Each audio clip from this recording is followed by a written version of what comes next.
And nope, never mind.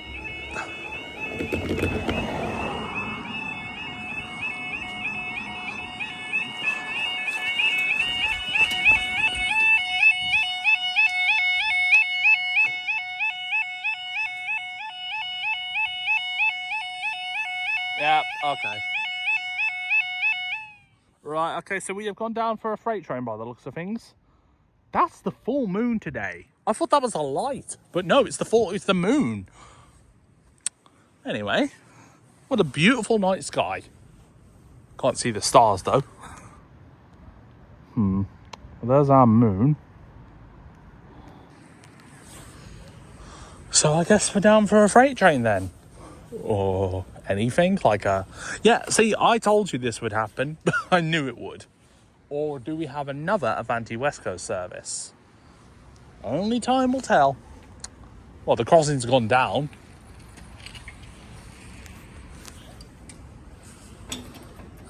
So, yeah.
Wow.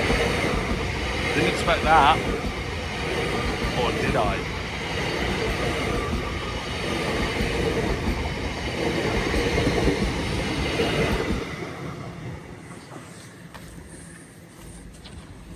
And up they go. Thanks guys, I'll see you in the next closure. Who would have saw that coming? We need to be on this side anyway, so I'll see you in a bit. Now we are back to this again.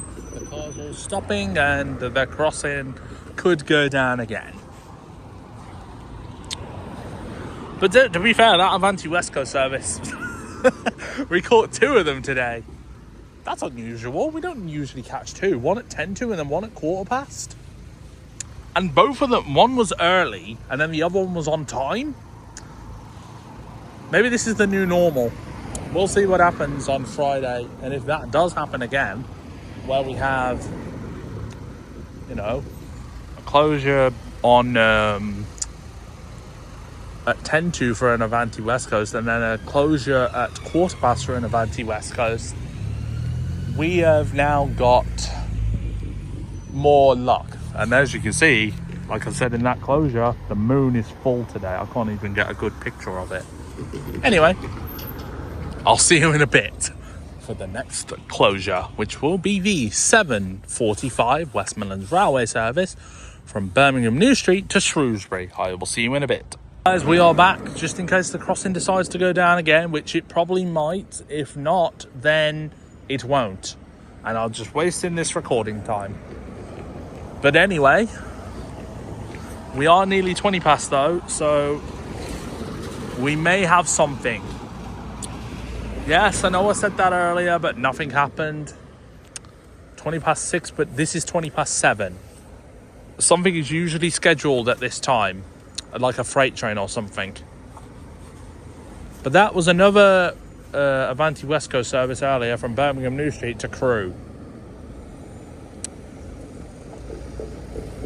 We're not going to be able to read the numbers out on the trains anymore because obviously I can't even see them because it's pitch black now at this time. It's getting darker earlier now, so the crossing actually looks nice, but it won't go back to how it used to. The crossing is always going to be now. The times are different. Everything is going to change very soon with this crossing. Like, for instance, they're going to put road market, like the yellow markings in the middle of the crossing, like most crossings have. Well, Cradley Heath still doesn't, and I would assume they'd be doing that for that too. And also for Langley Green already has one, I think. Yes, it does. I've been there, so I should know this. There's a yellow box before the crossing, and then one probably in the crossing too. Right. These trains are usually scheduled at this specific time, but things have changed, seeing as that there was two Avanti West Coasts. But then again, like I said earlier, only time will tell. The crossing will probably go down at, you know. Do you think the alarm will fix itself? I don't think it will. It is trying to again, but see, it starts normal, then it goes faulty, then it goes back to normal, then it goes faulty again. But then it continues staying faulty for the majority of the closure. So the chance of it fixing itself again is very low.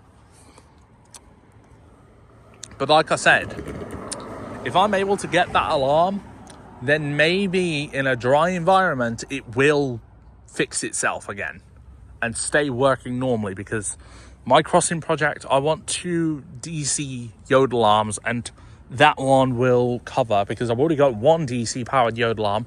It is a YA30, but having this and that together may sound quite cool. But we don't know when that alarm is going to be replaced, and when Network Rail are coming to replace it, because obviously no one's reported it yet. And even if they probably know about it already, because they were here and they obviously had to put the crossing down to do the work that they had to do. Maybe the trains were still running, who knows? But maybe that was random. There was a random Oasis bottle the day after I came here, the day after the crossing had reopened. Or should I say the day after the road reopened? But Network Rail must have been doing something on the cross. Well, yeah, they've added new poles, and they've also for a new sign, so they'll probably be coming back. They'll probably be coming back again soon to do the road markings, and also maybe to replace that alarm, because obviously everything else is still the same on the crossing. But I need to make sure I know that they're going to be doing that. They're going to be replacing it. And if so, then yes. Then they potentially might. But if they don't, they do really need to know about it. If they already know about that alarm, but they didn't, I hope they don't put a Mo Flash on here, because this crossing would not sound nice with a Mo Flash, a fast one specifically. We need like one of those like new old stock alarms that are brand new. They're new, but they're old stock. Like, so they're like put in storage, and maybe it might look better. Who knows? It's nearly 25 past now, so we don't know what's going to happen, but maybe that alarm might get replaced. We need a new old stock alarm, because like something that is not branded by MoFlash and is still branded by the other brand, Signature Industries, which is the mother company of Clifford and Snell. But I think they do need to get an old new stock alarm from wherever they can get them from. And obviously I know the MoFlash. I wouldn't like a MoFlash on this crossing. It wouldn't make any sense. A MoFlash there, and just a normal Clifford and Snell owned by Signature Industries, the parent company of Clifford and Snell. That alarm over there is still working, so imagine having a MoFlash over there on the ZN side of this crossing, and then a normal Signature Industries Clifford and Snell Yodel alarm over there on the YN side. It would not sound nice. I mean, a YA30 is probably the closest to that. The one that I have is probably the closest tone sounding to the YN alarm over there. But I ain't going to do a swapsy. If I have this one, I'll have both of mine and this one. But we don't know. Like, because honestly, if they do replace the alarm, I need to be here on the day that they do so I can ask Network Rail if I can have it. Because if I can, then I'll take it home, put it on my crosset. I'd probably wait a few days while it's still drying out. Once it's in a dry environment, it will dry out. An indoor environment, and it will dry out. Once it has dried out, I'll give it a clean and then install it. Hopefully they'll give me their box for it too with it. Or maybe they'll give me the new box. The new back box from the new alarm. Because they're probably just going to keep the old back box on that with the new alarm on it. But the seals on the old back box are weaker than what they would be on the new back box. So I think if they did replace the alarm, they'd need to replace the box and the alarm, not just the alarm. Because if they replace just the alarm, then, like Langley Green, they've obviously just replaced the alarm. They didn't even bother to put the new box on with the new alarm. And you can tell the difference. But even with that, I think putting the new box with the new alarm will make it last longer. Because like I said, Langley Green's alarm, you can clearly tell it's still the old alarm on the new box. Wait, no, the new alarm on the old box from the previous alarm that was there before it. And obviously what they've done, they've taken the old alarm away with the new box and then took the new box away.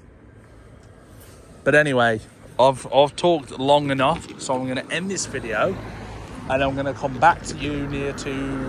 No, I'll stay. Because, no, okay. Right. I will be back with you guys near to 7:45, so I'll see you in a bit.